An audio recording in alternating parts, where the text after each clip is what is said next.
Charlotte Group រថយន្ត compact SUV ដែលមានរូបរាងធំខ្ពស់ជាពិសេសអមមកជាមួយនឹង option ច្រើនខ្លាំងមែនទែនម៉ាស៊ីនវិញក៏ធំផងដែរហើយបើសិនជាពាក់ព័ន្ធជាមួយតម្លៃណាគឺខ្ទង់តែ$20000ជាងទេហើយនេះជាមូលហេតុដែលគ្រាន់តែចេញមកភ្លាមមានការកក់ច្រើនខ្លាំងមែនទែនអញ្ចឹងចង់ដឹងថាតើ Charlotte Group នេះមានអីពិសេសមានអីទំនើបខ្លះតោះទៅមើលលម្អិតមួយខ្ញុំទាំងអស់គ្នា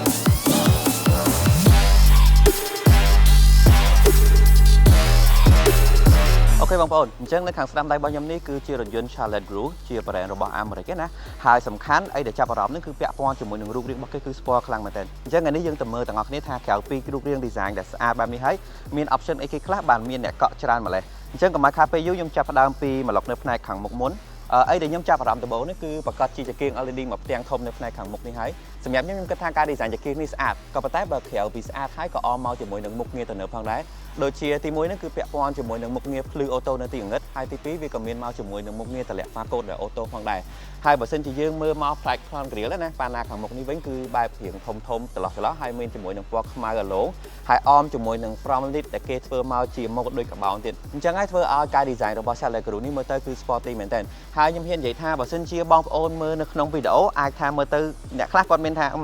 អាចកសើស្អាតឬក៏អីចឹងណាប៉ុន្តែខ្ញុំហ៊ាននិយាយថាបើសិនជាបងប្អូនមកមើលផ្ទាល់នៅក្រៅភ្នែកហ្មងខ្ញុំហ៊ាននិយាយថា Charlotte Group នេះគឺតាក់ចិត្តខ្លាំងមែនទែនសូម្បីតែខ្ញុំផ្ទាល់ថ្ងៃនេះគឺខ្ញុំបានឃើញ Charlotte Group នេះជាលើកដំបូងហើយ first impression ឬក៏ចំណាប់អារម្មណ៍ដំបូងរបស់ខ្ញុំហ្នឹងគឺសម្រាប់រូបរាងរបស់វាផ្នែកខាងមុខខ្ញុំហ៊ាននិយាយថាគឺកប់ពពកហើយអូខេក្រៅពីហ្នឹងទៀតពាក់ព័ន្ធជាមួយទៅលើរឿងម៉ាស៊ីនវិញអញ្ចឹងបើទោះបីជាតម្លៃ$20000ជាងទេក៏ប៉ុន្តែអមមកជាមួយនឹងម៉ាស៊ីនធំជាក់ស្ដែងគឺវាប្រើប្រាស់ម៉ាស៊ីន 1.5 មាន turbo 4ស៊ីឡាំងអាចផ្ដល់កម្លាំងបាន147សេសជាមួយនឹងកម្លាំងថកហ្នឹងគឺ255 Nm ប្រអប់លេខវិញគឺជាប្រអប់លេខ CVT អញ្ចឹងដូចបងប្អូនបានដឹងអញ្ចឹងប្រអប់លេខ CVT សម្រាប់ការបើកបរចូលលេខអីគឺ smooth ល្អខ្លាំងមែនទែនហើយបើសិនជាកម្រិតស៊ីសាំងវិញតាមការបញ្ជាក់ពីក្រុមហ៊ុនគឺស៊ីសាំង 6.5 លីត្រនៅក្នុង100គីឡូម៉ែត្រអញ្ចឹងដូចបងប្អូនបានឃើញតម្លៃ$20000ជាងរូបរាងស្ពណ៌ក៏ប៉ុន្តែអមមកជាមួយនឹងម៉ាស៊ីនធំទៀតយកសិនជាយើងមើលមកផ្នែកខាងគៀនវិញចង់ឲ្យបងប្អូនមកមើលការ design នៅកន្លែងយ៉ាន់កង់ណាអញ្ចឹងយ៉ាន់កង់នេះគឺទំហំ17អ៊ីងជាប្រភេទអាលុយមីញ៉ូមសំខាន់គេ design ជាបែបពណ៌ខ្មៅលាយជាមួយពណ៌ទឹកប្រាក់ដែលមើលទៅយើង sporty ស៊ីជាមួយនឹង concept របស់គេហើយយើងមើលមកផ្នែកខាងលើនេះអញ្ចឹងខាងលើនេះបងប្អូនឃើញមកជាមួយនឹងត្រចៀកក្តោបងាកមកផ្នែកខាងលើយើងឃើញប្រើជាប្រភេទ two tone អញ្ចឹងផ្នែកខាងគៀនខ្ញុំត្រួសប៉ុណ្ណឹងឥឡូវយើងទៅមើលផ្នែកខាងក្រោយវិញម្ដងមកការ design នៅផ្នែកខាងក្រោយវិញខ្ញុំចាប់អារម្មណ៍ដំបូងគឺកន្លែងនេះហើយសម្រាប់ខ្ញុំគិតថាការ design នេះមើលទៅស្អាតខ្លាំងមែនទែនព្រោះវាមើលទៅវា sporty ស៊ីជាមួយនឹង concept ណាកន្លែងនេះគេលាយជាមួយនឹងកបោនមានមកជាមួយនឹងឆ្នូតក្រហមអីតិចមើលទៅកាន់តែស្អាតបន្ថែមហើយសមាំងវិញគឺសមាំងភ្លោះហើយសមាំងនេះសមាំងស៊ីនណាមិនមែនគ្រាន់តែដាក់បិឆោតឬក៏គ្រាន់ជាការ design ទេគឺសមាំងមែនទែនផ្ទាល់តែម្ដងខិតមកខាងលើបន្តិចយើងមាន sensor 3គ្រាប់ហើយយើងខិតមកបន្តិចទៀតយើងមាន logo Groove OS ហើយបើសិនជាពាក់ព័ន្ធជាមួយនឹង stop គឺ LED ហើយបើពាក់ព័ន្ធជាមួយទំហំក្លុបវិញបងប្អូនអាចឃើញបានបាទអញ្ចឹងទំហំក្លុបនេះខ្ញុំគិតថាសម្រាប់បងប្អូនដែលគាត់ដាក់អាវ៉ាន់មិនថាគាត់ដើរលេងចុងសប្តាហ៍ឬក៏សម្រាប់អ្នកដែលគាត់ធ្វើកាយទេសម្រាប់ទំហំក្លុបនេះអត់បាច់បារម្ភទេហើយយើងមានមកជាមួយនឹង Rido ដែរអញ្ចឹងបើសិនជាបងប្អូនដាក់អាវ៉ាន់ដែលមានក្លិនមានអី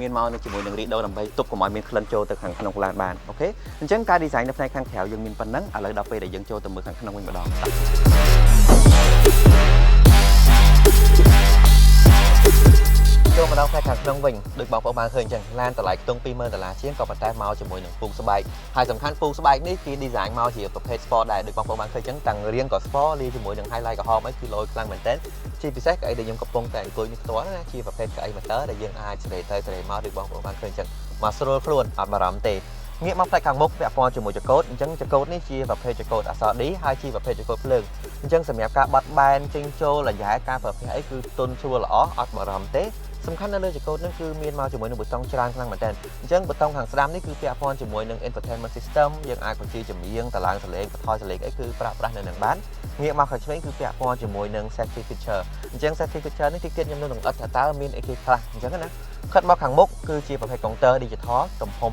7អ៊ីងសំខាន់ graphic របស់គេគឺបានស្អាតល្អអីដែលលោជាងហ្នឹងខាងក្នុងហ្នឹងក្រៅពីបង្ហាញមកជាមួយនឹង graphic ទូទៅពាក់ព័ន្ធជាមួយនឹង counter ក៏មានមកជាមួយនឹង sensor វាស់សម្ពាធកង់ផងដែរអញ្ចឹងបើសិនជាកង់ធូរកង់តឹងអីគឺឲ្យយើងដឹងនៅក្នុង counter នេះផ្ទាល់តែម្ដង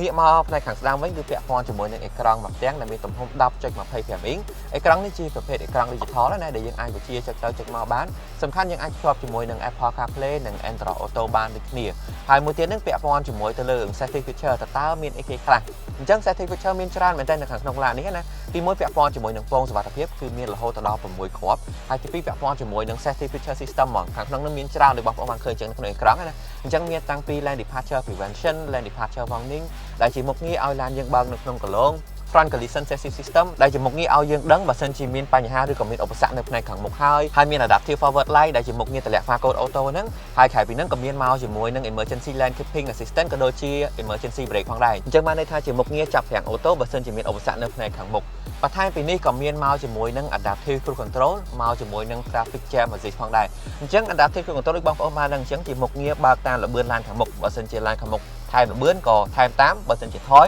ក៏ថយតាមទៅ Auto អញ្ចឹងទៅប៉ុន្តែមកជាមួយនឹងមុខងារ Traffic Jam Assist ហ្នឹងដែលជាមុខងារមួយ Stop and Go មកបានន័យថាបើសិនជាឈប់ Stop ឈប់ដែរហើយឡានខាងមុខទៅគឺទៅផ្ទាល់តែម្ដងអញ្ចឹងមុខនេះគឺជួយច្រើនសម្រាប់ការប្រើប្រាស់ក្នុងក្រុង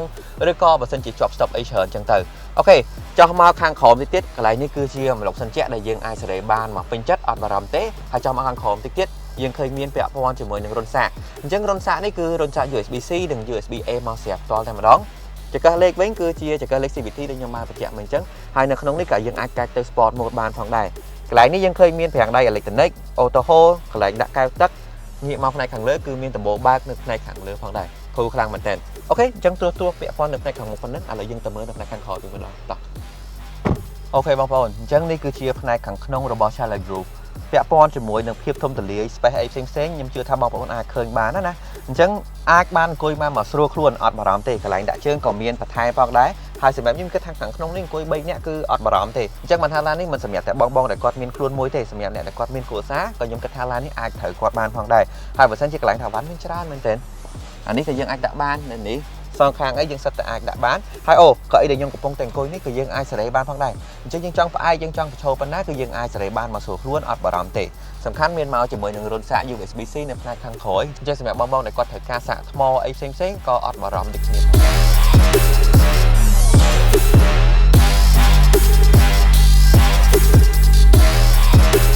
សរុបមកវិញបងប្អូនប្រកាសជាសួរខ្ញុំពាក់ព័ន្ធជាមួយនៅលើតម្លៃក៏ដូចជាការធានាហើយជាពិសេសតើ Challenge Group នេះត្រូវសម្រាប់អ្នកណាអញ្ចឹងពាក់ព័ន្ធជាមួយតម្លៃគឺ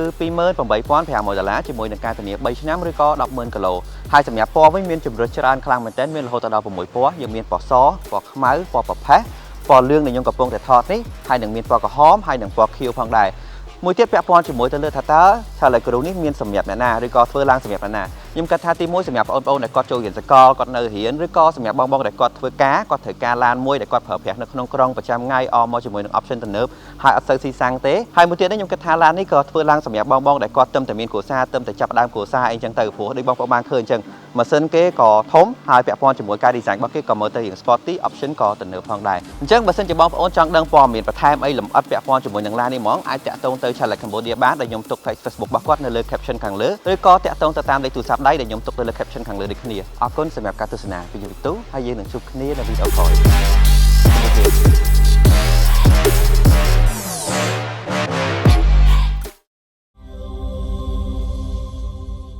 នាំចូលនិងចែកចាយផ្ដាច់មុខដោយ TH Group